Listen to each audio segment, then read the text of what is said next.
الضمان الاجتماعي اليوم 1444 إيقاف راتب الضمان عن هذه الفئات الشهر القادم بقرار وزاري عاجل. وأخبار الضمان، حيث أعلنت وزارة الموارد البشرية والتنمية الاجتماعية بالمملكة العربية السعودية عن إيقاف الدعم عن عدد من الفئات، وذلك لسبب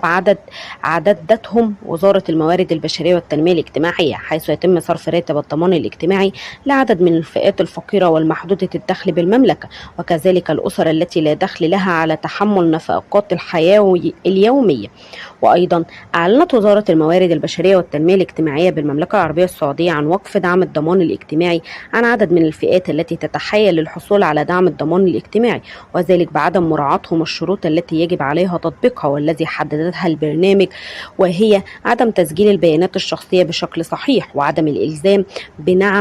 بنعمة تحديث البيانات الشخصية بشكل دائم أو في الميعاد الذي تحدده وزارة الموارد البشرية والتنمية الاجتماعية، وتكاسل وإهمال المتقدم في تحسين الوضع المادي والعمل على الوظيفة، والتوقف عن حضور الدورات التدريبية التي يقدمها برنامج الضمان الاجتماعي المطور، وعدم توافر أحد الشروط التي حددتها وزارة الموارد البشرية والتنمية الاجتماعية في التقدم إلى الضمان الاجتماعي، وإذا كان المستفيد مقيما خارج الحدود المملكة العربية السعودية مدة أكثر من 90 يوما.